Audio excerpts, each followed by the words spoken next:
ये है 10th class का चैप्टर नंबर 6। तो पहले अगर आप 5 तक का वीडियो नहीं देखे हैं तो प्लेलिस्ट में जा करके पीछे सारा वीडियो देख लीजिए, फिर यहाँ पे आइए। तो ये हमारा 6 क्लास का ये बेसिक क्लास है, जिसमें हम 6 क्लास के इस 10 क्लास के इस 6 चैप्टर में क्या पढ़ने वाले हैं और किस किस चीज़, ज़्यादा कुछ नहीं रहेगा।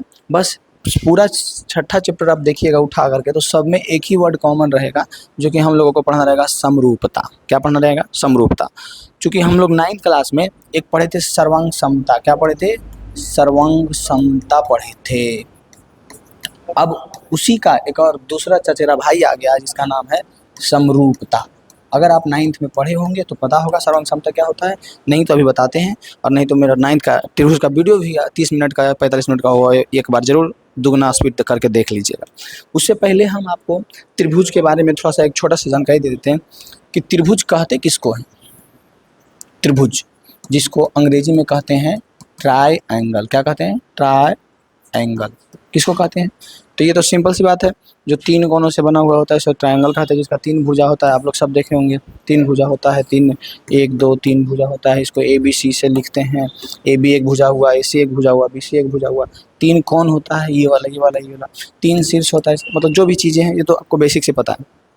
त्रिभुज के प्रकार में अगर जाएंगे तो मुख्य जो है त्रिभुज का 4 प्रकार होता है, वो भी आपको पता होना चाहिए, जो कि भुजा के आधार पर बांटा जाता है। तो सबसे पहले थोड़ा सा उसका नॉलेज ले लीजिए, मतलब जानकारी रखना बहुत जरूरी है। सबसे पहला जो होता है, एक होता है समबाहु त्रिभुज। कौन सा होता है? समबाहु त्रिभुज, जो कि ये प्रकार में जब आप पढ़िएगा तो बहुत ही ईजी रहता है, जो कि भुजा के आधार पर बांट देता है, और एक लास्ट है जो कोण के आधार पर बांट देता है। तो ये समबाहु त्रिभुज पहला होता है। दूसरा होता है समद्विबाहु त्रिभुज। समद्विबाहु त्रिभुज दूसरा होता है समद्विबाहु त्रिभुज। बताते हैं कौन सा क्या होता है। तीसरा होता है विषम बाहु त्रिभुज। तीसरा क्या होता है? विषम बाहु त्रिभुज। ये चीज़ आपको पता होगा, तीसरा होता है विषम बाहु त्रिभुज। नहीं पता है तो ध्यान से देखिए, पहले 4 प्रकार जो होता है त्रिभुज का, यही 4 प्रकार पूरा का पूरा चैप्टर में, पूरा का पूरा जब त्रिभुज पढ़ेंगे या कहीं भी 9th में पढ़े या इसमें पढ़े, तो यही 4 से बनता है क्वेश्चन, यही चारों का यूज़ आता है उसमें।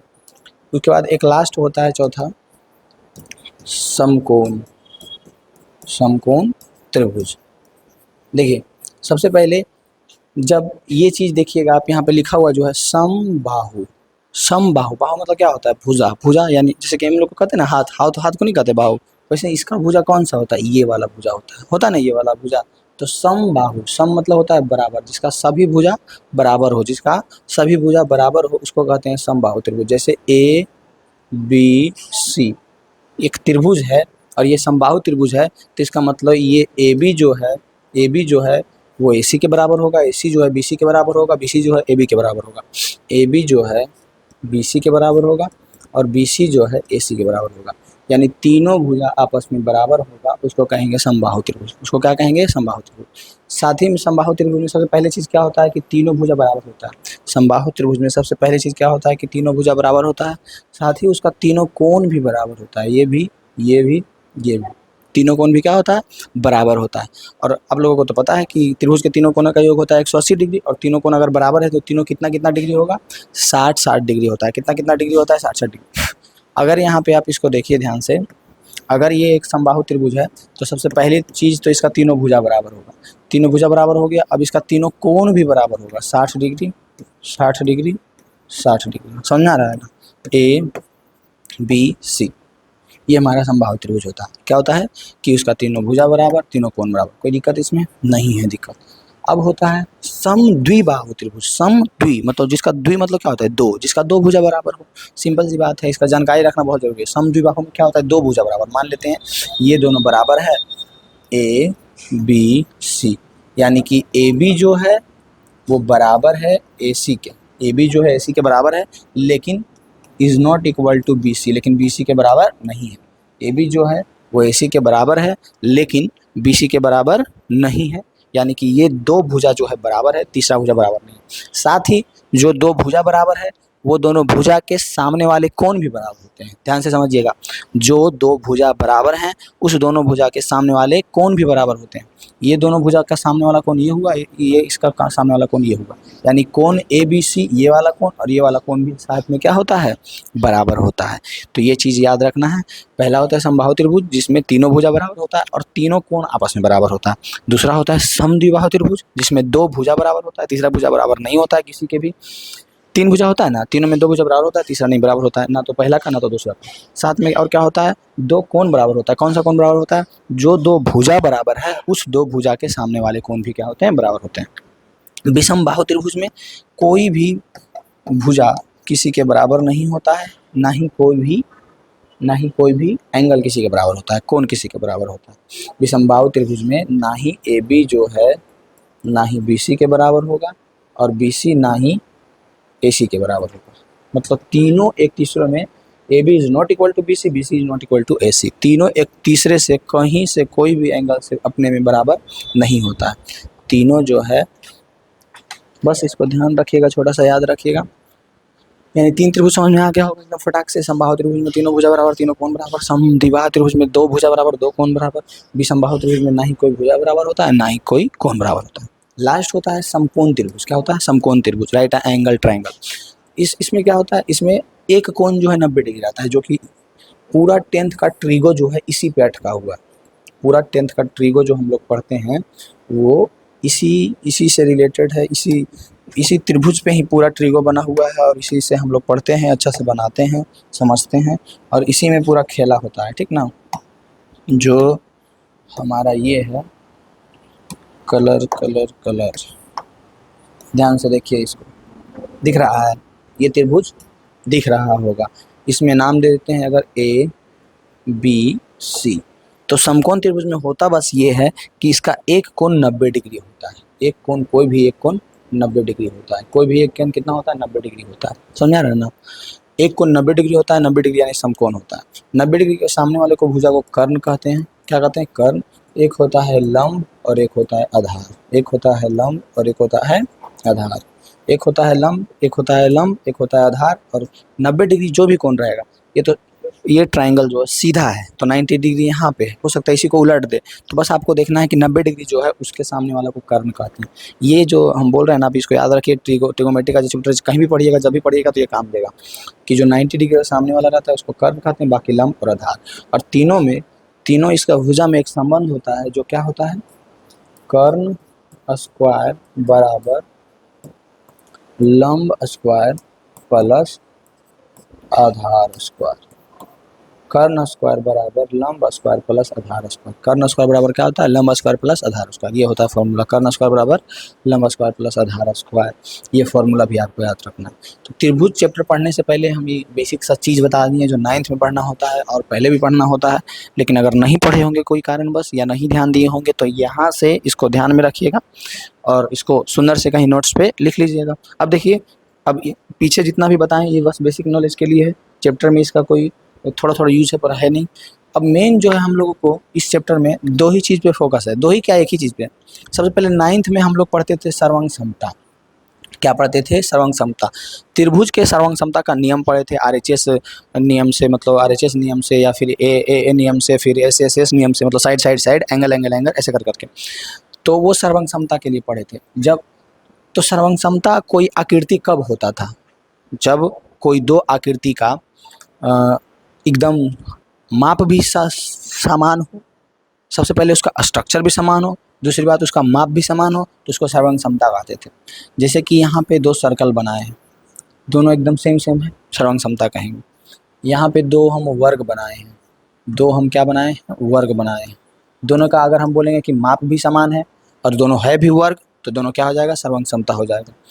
अब लेकिन अगर हम यहाँ पे दो त्रिभुज भी बना देते हैं तो त्रिभुज भी अगर बोलेंगे कि इसका कोई भी एक रूल से ये है सर्वांग समता।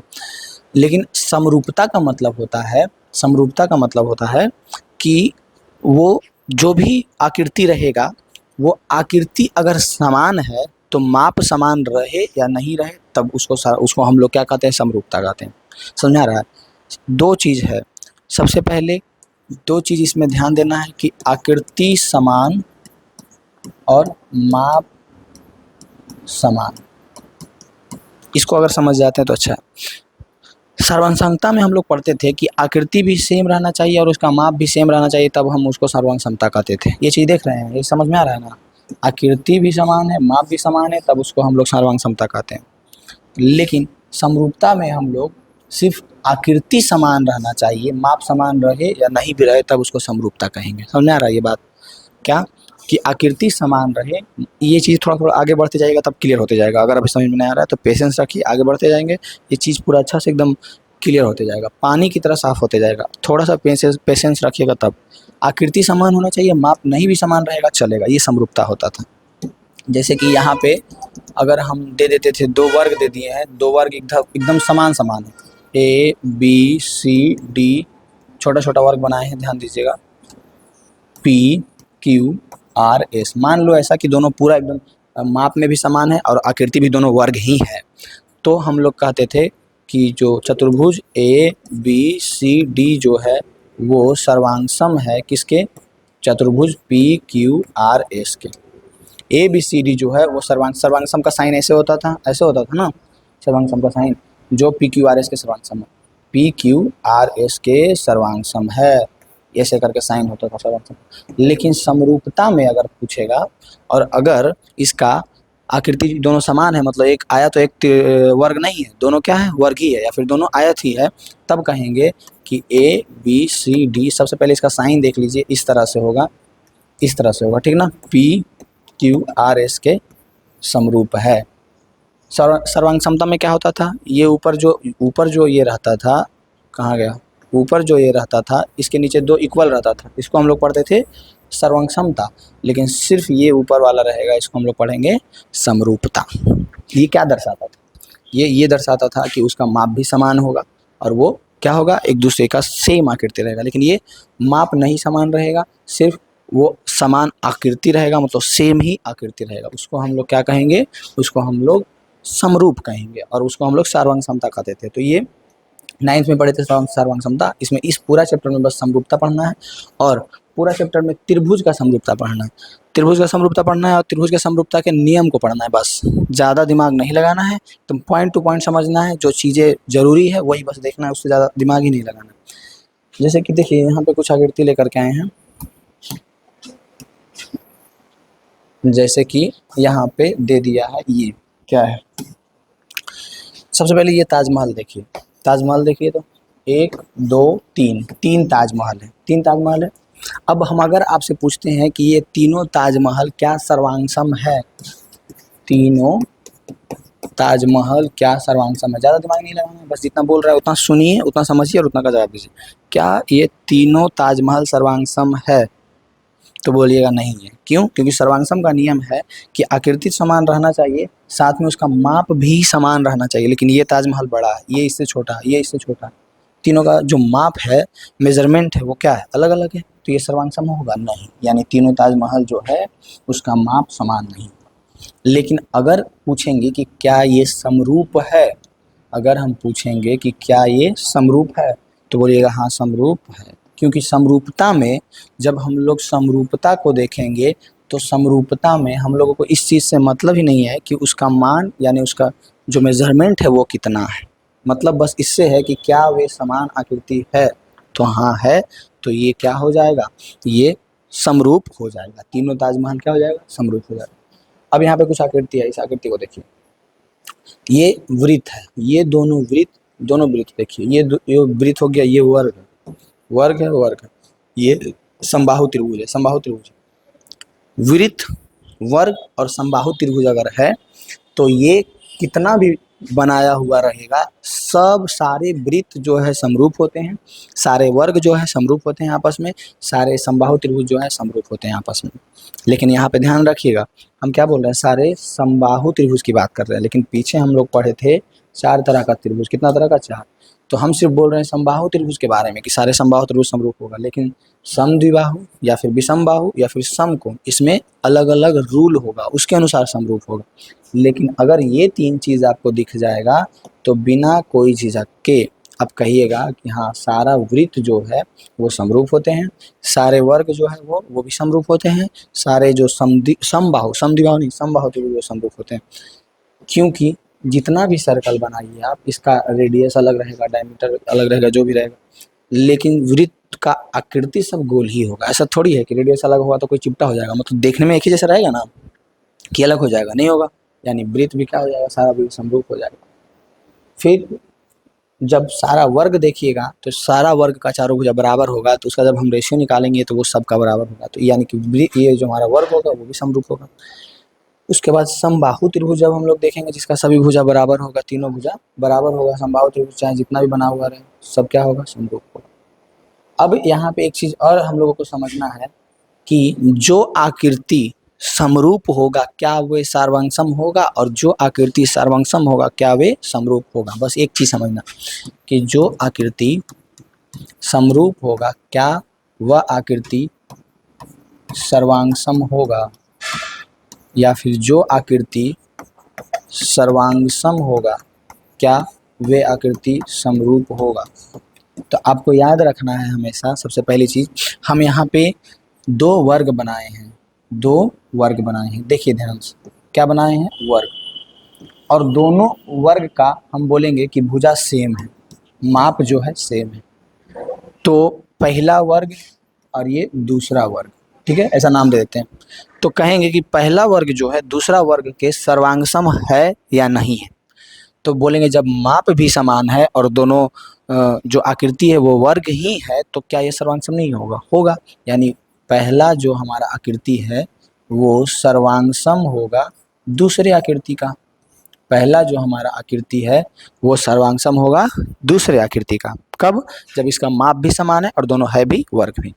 तो पहला आकृति दूसरा आकृति सर्वांगसम होगा। अब पूछेंगे क्या यही वाला दोनों वर्ग समरूप है, तो समरूप में तो बस हम लोगों को आकृति ही ना देखना है, उसमें तो मतलब ही नहीं है कि उसका माप समान है या नहीं। यानी कि पहला जो आकृति है वो दूसरे आकृति का समरूप भी होगा, समरूप भी होगा। इससे आपको एक चीज क्लियर रखना है कि जो आकृति सर्वांगसम होगा वो कंफर्म है कि समरूप होगा। क्या बोल रहे हैं, ध्यान से सुनिए। जो आकृतियां सर्वांगसम होगी, जो हम लोग 9th में पढ़े थे, 9th का जाकर के वीडियो देख लीजिए, जो आकृतियां सर्वांगसम है वो कंफर्म है कि समरूप होगा ही होगा। समझ आ रहा है, जो आकृतियां सर्वांगसम है वो कंफर्म है कि समरूप होगा ही होगा। एक चीज एकदम दिमाग में एकदम लकीर बना लीजिए, कभी भी कहीं भी क्वेश्चन पूछे तो फटाक से बताइएगा कि जो आकृतियां सर्वांगसम है वो कंफर्म है कि समरूप होगा ही होगा। पूरा चैप्टर देखिए समरूपता पे घूमेगा, पूरा एकदम समरूप पे पढ़ना है, ये है त्रिभुज के बारे में। बस थोड़ा सा एकदम पेशेंस रख करके एक एक पॉइंट को समझ लेना है, जो कि सेम एक ही पॉइंट है कि सबको समरूपता में ही देखना है। तो आपको पूरा एक्सरसाइज भी अच्छा से बनेगा, एग्जाम का क्वेश्चन भी बनेगा, ऑब्जेक्टिव सीरीज भी बनेगा। तो कुल मिलाकर के सर्वांगसम अगर है कोई चित्र, कोई भी आकृति, तो वो समरूप होगा ही होगा।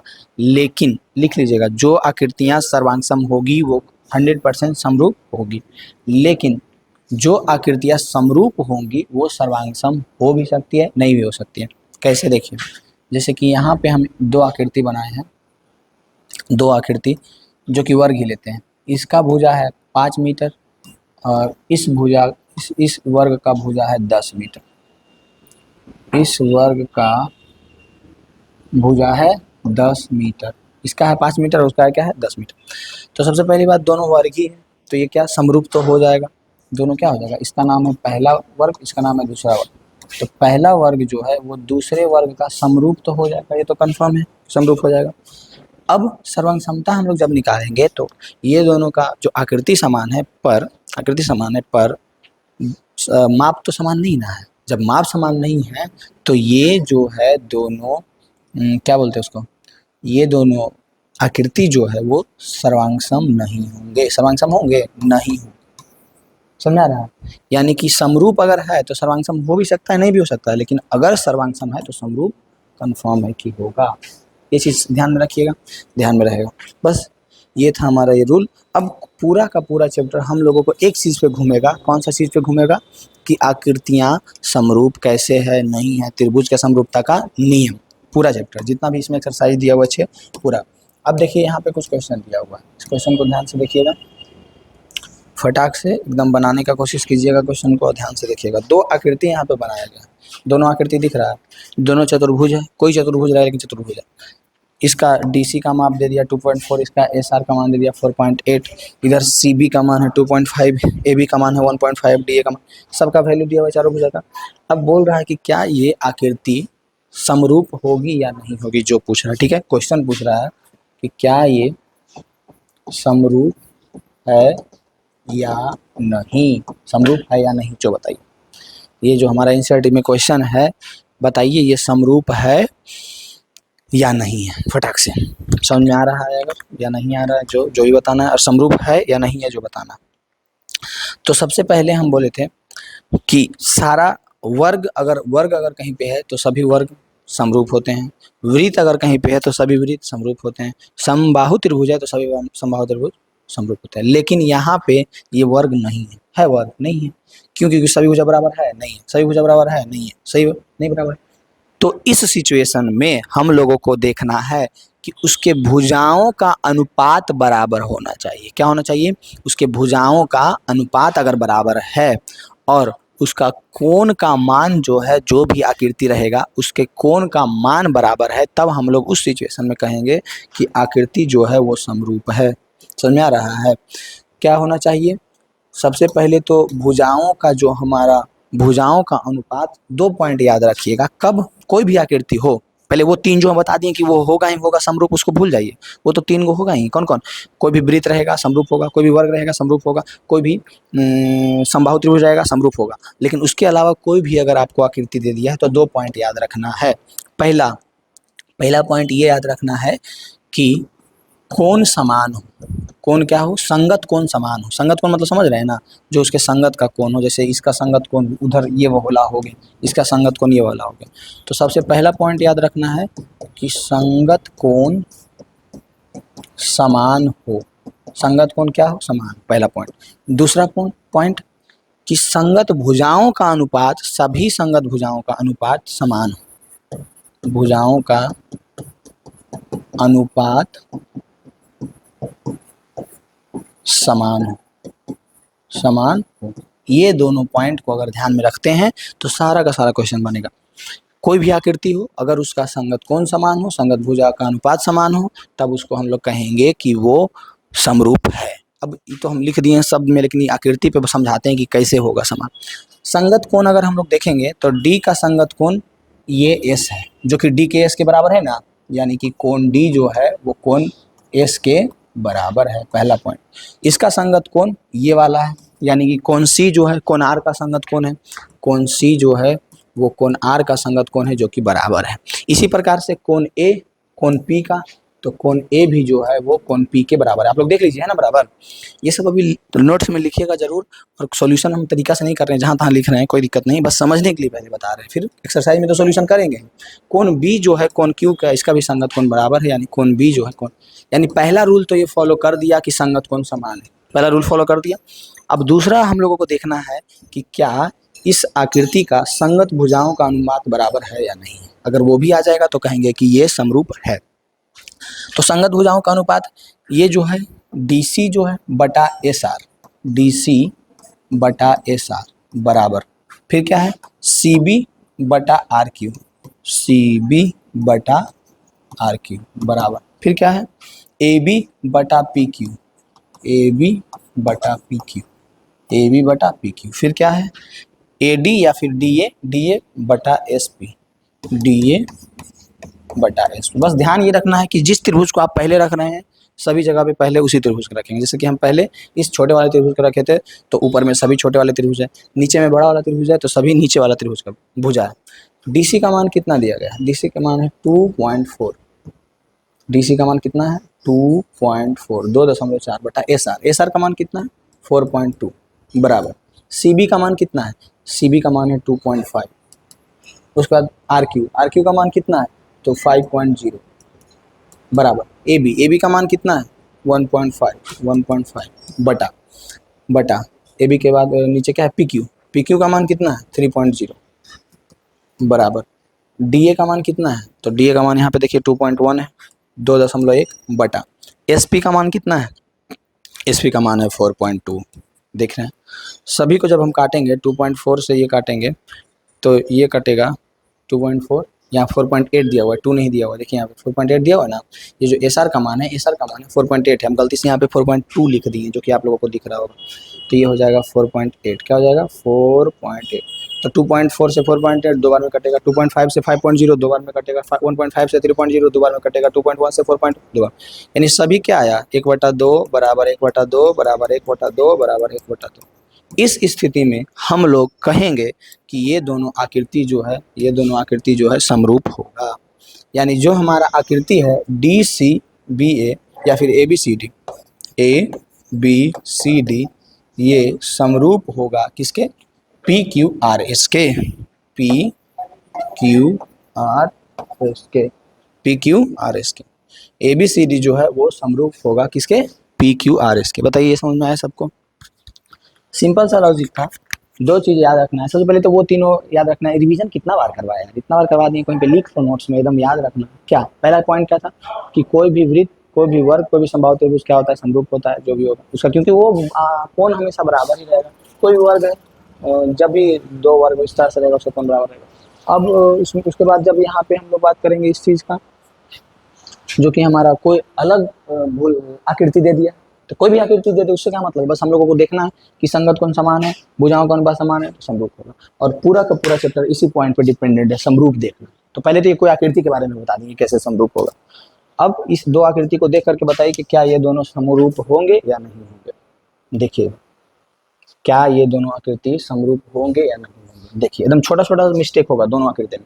सबसे पहले आप बताइए इस आकृति के बारे में क्या कहिएगा। ऊपर जो आकृति है हमारा नंबर नहीं दे पाए लेकिन कोई बात नहीं, इस आकृति जिसको हम घेरा लगाए हैं, ये दोनों आकृति के बारे में क्या कहिएगा, क्या ये समरूप है या नहीं है। ऊपर जो आकृति दिया गया है इस आकृति के बारे में आप क्या कहिएगा, क्या यह समरूप है या नहीं। फटाक से देखिए। तो जब इस आकृति को आप ध्यान से देखिएगा तो पहला नियम क्या था, पहला नियम याद रखिएगा, पहले हम लोगों को देखना है क्या, संगत कोण बराबर, फिर भुजाओं का अनुपात बराबर। तो जब हम लोग संगत कोण देखेंगे, ये वाला कोण इसके बराबर है, ये वाला कोण इसके बराबर है, ये वाला कोण, क्योंकि ये दे दिया सब 90, ऐसे का मतलब क्या हुआ 90 डिग्री है, तो ये संगत कोण बराबर है। पहला टेस्ट पास हो गया कि ये संगत कोण के बराबर है, सारा संगत कोण बराबर है। अब भुजाओं का जब अनुपात देखिएगा तो DC/SR कीजिएगा ना, DC/SR यानी 3/3.5, फिर CB/RQ यानी 3/3, फिर PQ/AB यानी कि PQ पहले कौन सा त्रिभुज का रख रहे हैं इसका, यानी कि AB/PQ यानी कि ये भी हो जाएगा 3/3.5, फिर क्या हो जाएगा AD/PS, AD का मान कितना है 3/3, ये कट गया, ये कट गया, लाइन कटा हुआ, 3.5 इक्वल टू 3/3.5 इक्वल टू, अब देखिए यहाँ पे तो ये 3/3 कट करके 1 हो गया इक्वल टू 3/, ये वाला 3/3.5, ये 3/3 1 हो गया, 3/3.5 3/3.5 इक्वल टू 3/3 1 हो गया। यानी इतना चीज़ आप जब ध्यान से देखिएगा तो आपको समझ में आएगा कि ये दोनों जो आपको एक जैसा लग रहा है इसके भुजाओं का अनुपात समान नहीं है। और दूसरी बात ये भी है कि ये वर्ग नहीं है, वर्ग नहीं है वर्ग। ये वाला जो है हमारा वर्ग है, 3 सेंटीमीटर है, लेकिन ये वाला हमारा क्या है, आयत है। और क्या बोले थे, सभी वर्ग आपस में क्या होंगे, समरूप होंगे। वर्ग वर्ग रहेगा तब, लेकिन एक ही वर्ग हो गया और एक ये आयत हो गया, ये समरूप होगा नहीं होगा। पहला टेस्ट तो पास कर गया कि संगत कोण जो है वो समान है, लेकिन दूसरा टेस्ट यानी कि संगत भुजाओं का अनुपात समान होना चाहिए, जो कि संगत भुजाओं का अनुपात समान नहीं है। और जब संगत भुजाओं का अनुपात समान नहीं है तो हम लोग कहेंगे ये दोनों समरूप नहीं है। समझ में आ रहा है ये बात। जो हमारा दो चतुर्भुज दिया गया है DABC जो कि एक वर्ग है और PQRS जो कि एक आयत है, दोनों समरूप नहीं होगा। समझ में आ गया होगा। तो पहला चीज ये हो गया कि अगर कभी ऐसा होता है कि संगत कोण समान होते हैं लेकिन भुजाओं का अनुपात समान नहीं होता है तो वो समरूप नहीं होगा। ये तो पहला चीज आपको समझ में आ गया होगा। अब इसमें दूसरा बात ये याद रखना है कि कोई दे दिया है चतुर्भुज और नीचे जैसे दिया हुआ है, देखिए इसमें क्या होता है, ये समरूप होता है या नहीं होता है। तो पहला में क्या हुआ था हम लोगों के पास कि कोण संगत समान आ गया लेकिन उसका जो भुजा है वो अनुपात समान नहीं है। अब इस दूसरे चीज में देखिएगा, दूसरा चित्र में सबसे पहले तो इसका कोण ही समान नहीं है। अगर हम ABCD PQR तो ए जो है पी के संगत कोण बराबर है, ए जो है कोण ए जो है वो कोण पी के बराबर है, नहीं है। कोण बी जो है कोण क्यू के बराबर है, नहीं है। कोण बी जो है कोण क्यू के बराबर है, नहीं है। कोण सी जो है कोण आर के बराबर है, नहीं है। कोण सी जो है कोण आर के बराबर नहीं है। ये कोण का एंगल दे रहे हैं, ये क्या दे रहे हैं, कोण का एंगल सबको पता होगा। कोण डी जो है कोण एस के बराबर है, नहीं है। कोण डी जो है कोण एस के बराबर नहीं है। यानी यहाँ से हम लोगों को समझ आ रहा है कि ना ही कोण ए कोण पी के बराबर है, ना ही कोण बी कोण क्यू के बराबर है, ना ही कोण सी कोण आर के बराबर है, ना ही कोण डी कोण एक्स के बराबर है।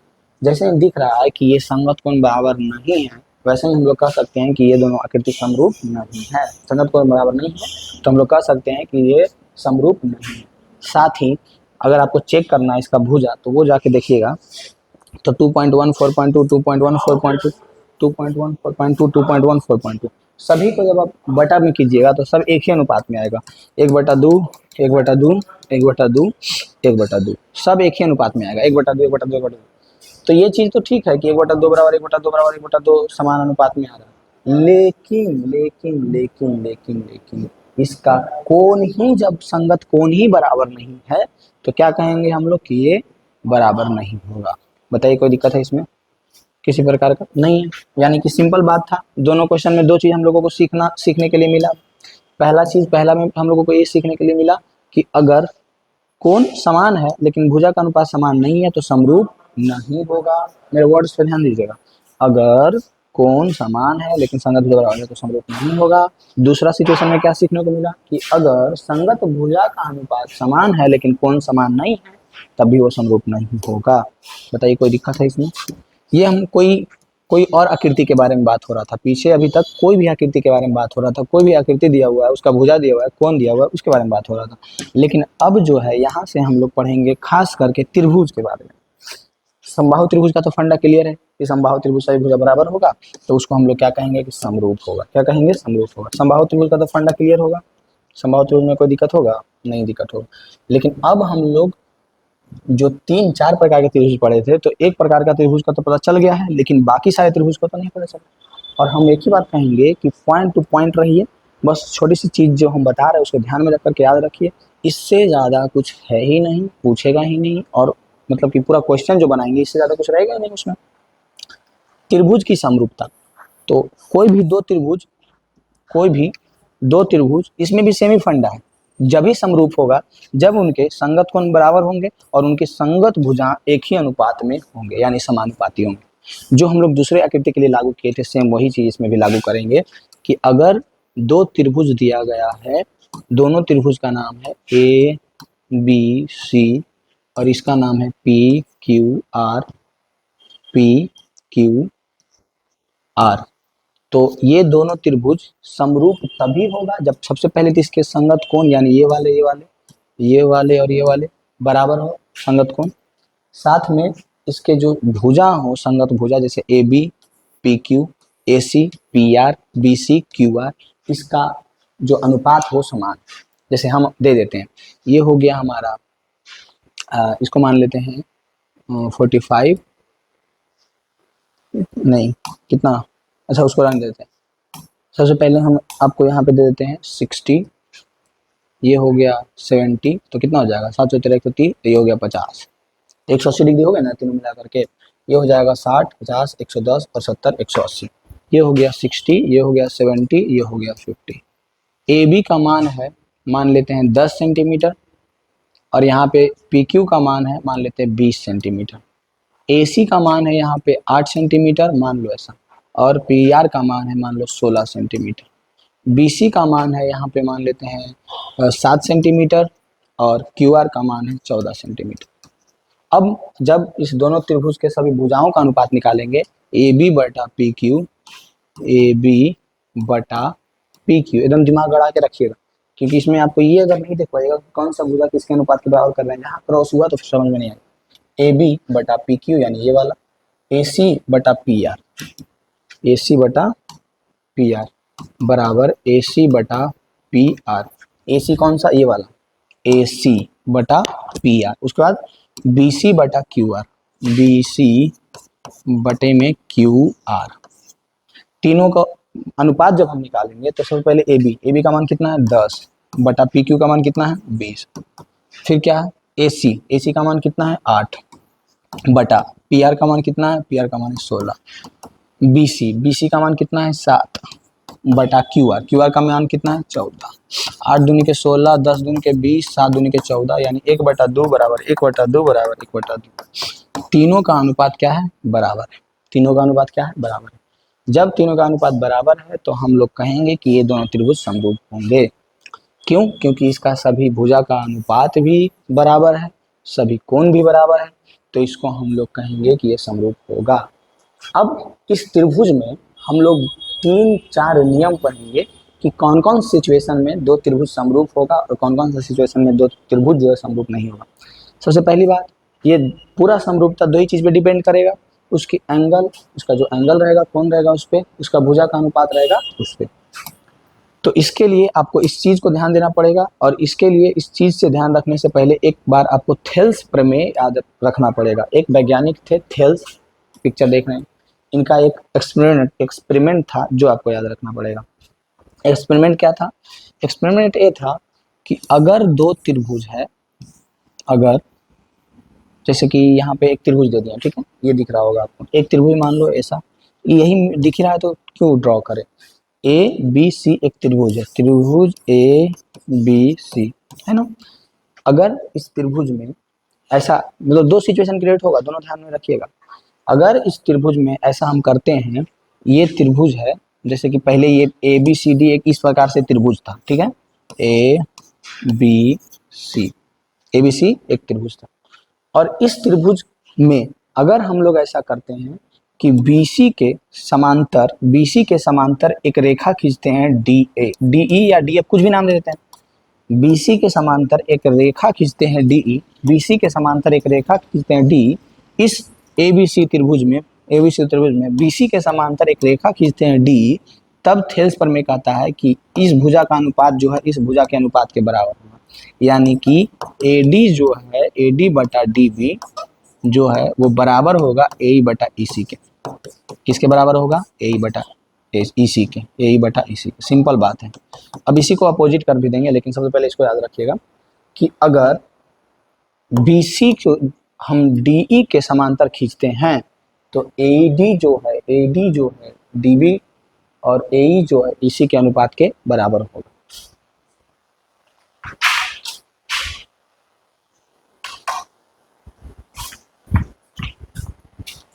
बहुत सिंपल सा लॉजिक है कि कोई भी एक त्रिभुज है, ये इस तरह से एक्सपेरिमेंट किए थे जो थेल्स थे, थेल्स प्रमेय इसको हम लोग बोलते हैं, जो कि इस चैप्टर में पूरा धुआंधार थेल्स प्रमेय यूज करना है कि AD बटा DB जो है वो AE बटा EC के बराबर होगा। ज़्यादा दिमाग ही नहीं लगाना है, बस वर्ड टू वर्ड जितना बोलते हैं ना, बस उसको ध्यान में रखिए, लिख लीजिए, याद रखिए। इतना से ही आपका बेड़ा पूरा अच्छा से पार हो जाएगा। इससे ज़्यादा कुछ पढ़ना ही नहीं, क्योंकि ज़्यादा इंटेलिजेंट जो बनता है ना वही लटक के रह जाता है। ज़्यादा इंटेलिजेंट नहीं बनना है, जितना काम का चीज़ उतना ध्यान दीजिए ना। ज़्यादा इधर उधर फसर करने से कोई फायदा थोड़ी है, और दिमाग में भसड़ा बनेगा, समझ में नहीं आएगा, ऊपर से बस हम जो बोल रहे हैं word to word, point to point, उसको ध्यान रखिए। हम क्या बोल रहे हैं कि कोई त्रिभुज में जब कोई एक भुजा के समांतर, जैसे कि इसमें BC के समांतर DE खींचे हैं, तो AD बटा DB जो है AE बटा EC के, AD बटा DB जो है AE बटा EC के बराबर होगा। ये सिंपल बात। ठीक इसके उल्टा अगर बोलेगा कि कोई त्रिभुज में AD बटा DB जो है वो बराबर है AE बटा EC के, बराबर है AE बटा EC के, तब उस सिचुएशन में हम लोग कहेंगे कि DE जो है BC के समांतर। समझ में आ रहा है? जैसे कि बात ये है कि अगर हम बोलेंगे कि दो जो है A के बराबर है, दो जो है A के बराबर है, तो A भी तो 2 के बराबर होगा। हाँ, A जो है 2 जो है A के बराबर है, तो A भी तो 2 के बराबर होगा। सेम वैसा ही इसमें कि अगर ये समांतर है तो ये बराबर होगा, बराबर नहीं होगा, अनुपात बराबर होगा। अगर ये और ये समांतर है तो इसका अनुपात बराबर होगा। अगर ये और ये समांतर है तो इसका अनुपात बराबर होगा। सेम इसका उल्टा चलो कि इसका अनुपात अगर बराबर है तो ये समांतर होगा, इसका अनुपात अगर बराबर है तो ये समांतर होगा। ये थेल्स प्रमेय के विलोम से ऐसे करके पढ़ना होता है। सबसे पहले थेल्स प्रमेय क्या है कि ये समांतर होगा तो इसका अनुपात बराबर होगा। साथ में फिर क्या पढ़ना है कि ये अनुपात समान होगा तो ये समांतर होगा। थेल्स प्रमेय और थेल्स प्रमेय के विलोम से, ये आपको याद रखना है। ये याद रहेगा, याद रहेगा।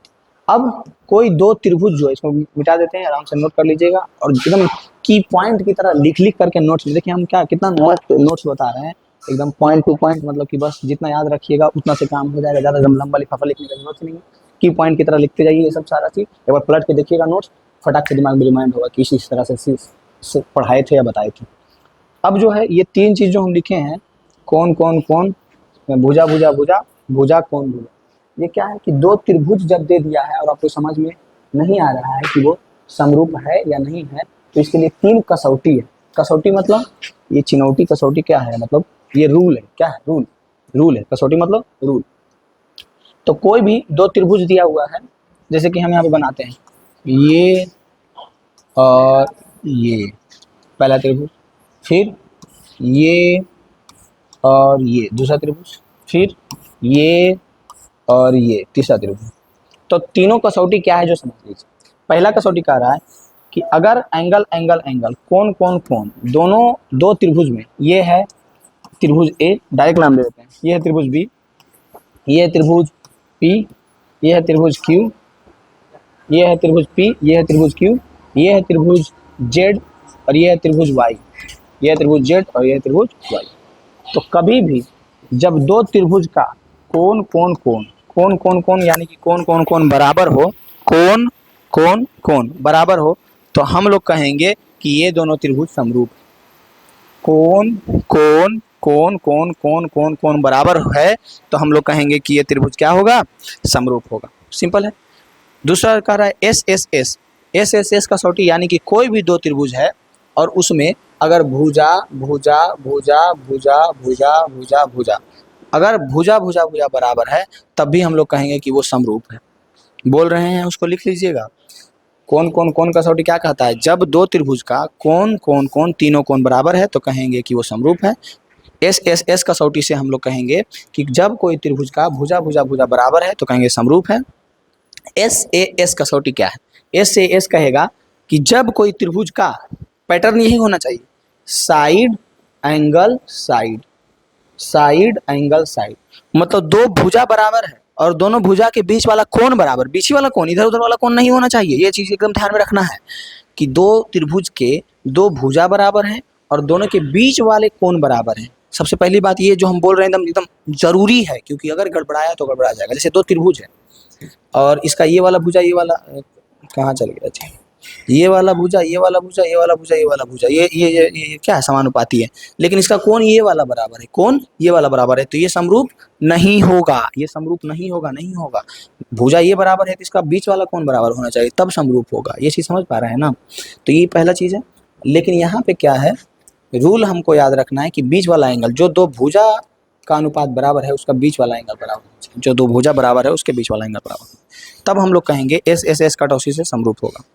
मुख्यतः चार कसौटी हम लोगों को पढ़ना है, यहाँ पे तीन लिखे। एक और कसौटी होता है ए ए, एंगल एंगल। एंगल एंगल कहने का मतलब होगा अगर दो त्रिभुज का दो कोण बराबर है, अगर दो त्रिभुज के दो कोण बराबर है तब वहाँ पे भी हम लोग कह सकते हैं, वहाँ पे भी हम लोग कह सकते हैं कि वो दोनों त्रिभुज जो है वो समरूप होंगे, वो दोनों त्रिभुज जो है वो समरूप होंगे। एक बार रिवाइज करते हैं, क्या पढ़ रहे हैं हम लोग, समरूपता की कसौटी मुख्यतः तीन, लेकिन चार कसौटी हम लोगों को पढ़ना है।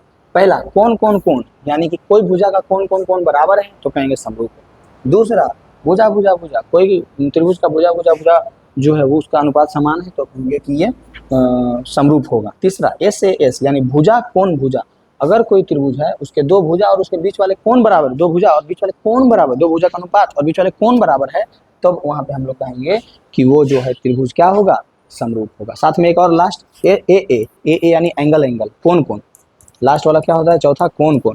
कोण कोण कहने का मतलब होगा कोई भी दो त्रिभुज है उसका दो कोण अगर बराबर है तब तीसरा कोण अपने आप बराबर होगा, क्योंकि तीनों कोणों का योग 180 डिग्री होता है, इसलिए इस सिचुएशन में भी क्या होगा, दो त्रिभुज समरूप होगा। ये पॉइंट बहुत ही इंपॉर्टेंट है और पूरा चैप्टर में जब समरूपता हम लोग निकालेंगे यही कसौटियों का यूज करेंगे। हम लोग वहाँ पे लिखेंगे कि एस एस एस कसौटी से ये त्रिभुज समरूप है, या फिर ए ए कसौटी से समरूप है, या फिर एस ए एस कसौटी से समरूप है, या फिर ए ए कसौटी से समरूप है, मतलब कोई भी एक कसौटी, मतलब रूल से, कौन सा रूल से समरूप। तो ये 4 रूल बहुत ही इंपॉर्टेंट है, समझ में आया नहीं कमेंट में बताइएगा, और इसको नोट में जरूर सुंदर से लिखिएगा कि जब कोई त्रिभुज का ये ए कसौटी से यानी तीनों एंगल बराबर है तब समान होगा, 2 एंगल बराबर है तब उसका क्या होगा, समरूप होगा, या फिर भुजा तीनों का अनुपात समान है तब समरूप होगा, या फिर 2 भुजा और उसके बीच वाला एंगल कंफर्म होना चाहिए तब वो समरूप होगा। ये मेन जो है हम लोगों को कसौटी के लिए समरूपता के लिए जो हम लोग त्रिभुज ए बी सी समरूप है त्रिभुज पी क्यू आर के, ऐसे लिखेंगे तो वहाँ पे हम लोग लिखेंगे क्या लिखेंगे, कौन सा कसौटी से समरूप, समझा रहा है ना ये चीज़। तो ये जब हम लोग एक्सरसाइज करेंगे तब ये चीज़ आपके दिमाग में जाएगा, समझ में आएगा और खुलेगा कि कैसे क्या होता है। सिंपल, अब इसमें हम लोगों को ध्यान देना है, यदि 2 त्रिभुज का संगत कोण बराबर होता था उनकी संगत भुजाएं के, अब जो चीज़ हम वहाँ पे बोले थे वही चीज़ यहाँ पे लिखा हुआ है, यहाँ पर बता देते हैं कि यदि 2 त्रिभुज के संगत कोण बराबर हों तो उनकी संगत भुजाएं एक ही अनुपात में होती है, इसलिए दोनों समरूप होंगे। यानी कि ए कसौटी में क्या, 2 त्रिभुज के संगत कोण बराबर हों, पीछे जो हम बता दिए, यदि 2 त्रिभुज में एक त्रिभुज के 2 कोण क्रमशः एक दूसरे के 2 कोणों के बराबर हो, दूसरा दूसरा क्या है यहाँ पे लिखा हुआ यानी कि कोई त्रिभुज है उसका एंगल बराबर है तब हम लोग कहेंगे कि वो समरूप है। यदि 2 त्रिभुजों में संगत भुजाएं एक ही अनुपात में हो तो उनके संगत कोण भी बराबर होते हैं, ज्यादा दिमाग मत लगाओ। तीसरा क्या है, एस यानी कि तीनों भुजाओं का अनुपात अगर बराबर है तो कहेंगे, 2 त्रिभुज के तीनों भुजाओं का अनुपात बराबर है तो कहेंगे समरूप है। पहला चीज क्या था, एंगल मतलब तीनों कोणों का अनुपात, तीनों कोण बराबर हो, इसमें तो अनुपात नहीं, कोण ही बराबर है टोटल तीनों 2 त्रिभुज का, तो कहेंगे कि समरूप है। दूसरा, 2 भी कोण अगर बराबर है तभी समरूप हो जाएगा। तीसरा, तीनों भुजाओं का अनुपात अगर बराबर है तब भी कहेंगे समरूप है। चौथा, यदि एक त्रिभुज का एक कोण दूसरे त्रिभुज के एक कोण के बराबर है तथा इन दोनों कोणों के अंतर्गत करने वाली भुजाएं एक ही अनुपात में हो तो दोनों, जो ये वाला रूल था एस, 2 त्रिभुज जैसे है, 2 त्रिभुज है और उसका 2 भुजा का अनुपात बराबर है, ये भुजा का अनुपात बराबर है, लेकिन इसका कोण जो है बीच वाला होना चाहिए, जो 2 भुजा का अनुपात बराबर है उस 2 भुजा के बीच वाला कोण अगर बराबर है, एस साइड एंगल साइड, तब इसको हम लोग क्या कहेंगे कि समरूप है, तब क्या कहेंगे कि समरूप है। बताइए समझ में आया, इतना तक समझ में आया या नहीं आया। मुख्य रूप से इस पूरा चैप्टर में हम लोगों को इस कसौटी को बहुत ध्यान से याद रखना है, बहुत ध्यान रखना है, और पूरा का पूरा चैप्टर यहीं पे सिमट जाता है, मतलब यही क्वेश्चन पे सारा में यही टाइप रहेगा, बस प्रूव करना रहेगा कि समरूप है, प्रूव करना रहेगा कैसे भी करके वो कि समरूप है, प्रूव करना रहेगा कैसे भी करके, यही सब रूल को यूज कर करके, और साथ में फिर कुछ क्वेश्चन इस चीज़ का रहेगा जो यहाँ पे हम बताए थे। ये तो हो गया ये वाला हमारा कसौटी। यहाँ पे जो हम लोग बताए थे थेल्स प्रमेय में क्या बताए थे अभी पीछे, कि जब कोई एक त्रिभुज में, बड़ा सा एक बार रिपीट कर देते हैं, क्या बताए थे कि जब कोई त्रिभुज है, इस त्रिभुज का नाम है ए बी सी, जब कोई त्रिभुज ए बी सी में BC के समांतर एक रेखा हम DE खींचते हैं, पीछे बता चुके हैं, एक बार रिपीट कर देते हैं, BC के समांतर जब हम कोई रेखा DE खींचते हैं तो AD बटा BD और AE बटा EC का अनुपात बराबर होता है। AD बटा DB बराबर AE बटा EC का अनुपात क्या होता है, बराबर होता है। जब कोई त्रिभुज में एक भुजा के समांतर कोई रेखा खींचे हैं जो 2 भुजा को कहीं पे कट कर रहा है तो ये वाला और ये वाला का अनुपात बराबर होता है। ये हो गया पाइथागोरस प्रमेय। अब पाइथागोरस नहीं, क्या थेल्स प्रमेय, क्या होता है, थेल्स प्रमेय होता है, ठीक है, थेल्स प्रमेय, पाइथागोरस नहीं, थेल्स प्रमेय। अब थेल्स प्रमेय हो गया ये कि ये जब समांतर है तो इसका जो अनुपात होगा बराबर होगा। अब थेल्स प्रमेय के विलोम से ये चीज कहता है कि अगर इसका AD बटा DB अगर ऐसा दिया हुआ है कि AD बटा DB का अनुपात जो है AE बटा EC के बराबर है, तब इस सिचुएशन में हम लोग कहेंगे कि DE जो है BC के समांतर होगा, DE जो है BC के समांतर होगा। ये रेखा किस लिए यूज करेंगे हम लोग, BC मतलब समांतर के लिए, किसके लिए, ऐसे ये साइन हम लोग समांतर के लिए यूज करेंगे। पूरा चैप्टर में जो हम लोग पढ़े हैं थोड़ा सा एक चीज याद रखना है, क्या कि कोई भी दो एंगल के कोई भी दो भुजा, सॉरी एंगल नहीं, कोई भी 2 भुजा के बीच में अगर ऐसे रेखा खींचा हुआ मतलब वो समांतर को दर्शा रहा है। दूसरा, अगर ऐसे लिखा हुआ यानी ये कोण को बता रहा है, ये क्या बता रहा है, कोण को बता रहा है, ऐसे कोण A कोण B, ये चीज याद रखना है। फिर क्या याद रखना है, अगर कहीं पे ऐसा लिखा हुआ है ABC यानी कि त्रिभुज ABC पढ़ना है, ये त्रिभुज को दर्शा रहा है, त्रिभुज ABC पढ़ना है, त्रिभुज को दर्शा रहा है, ये हो गया पहला। दूसरा, उसके बाद एक चीज और एट द लास्ट क्या है जो हम लोग को ध्यान में रखना है क्या कि हम लोग पढ़ते थे सर्वांग समता इस तरह से, उसका साइन ये था कि ए बी सी जो है वो सर्वांग सम है पी क्यू आर के, ऐसे पढ़ते थे। लेकिन अब समरूपता पढ़ेंगे हम लोग, तो उसमें क्या था, ये था इसके साथ इक्वल था, तो यहाँ पे इक्वल हट जाएगा, सिर्फ ये रहेगा कि ए बी सी जो है वो समरूप है पी क्यू आर के। बस ये कुछ चंद चीज़ आपको याद रखना है, बाकी की चीज़ एक्सरसाइज में कुछ भी छूटा हुआ है तो बताते जाएंगे और एक्सरसाइज को मस्त से सोल्यूशन करवाते जाएंगे। लेकिन पूरा एक्सरसाइज बनाने के लिए जो हमारा बेसिक है वो ये जानकारी आपको रखना एकदम जरूरी है। इतना जानकारी रखते हैं तो पूरा एक्सरसाइज में जो 6 या 5 है वो आराम से बन जाएगा। बस आपको कमेंट में बताना है कि समझ में आया नहीं, कोई टॉपिक छूटा है तो वो भी बताना है कि इतना टॉपिक छूटा है, तो आगे की वीडियो में बता दिया जाएगा। ठीक।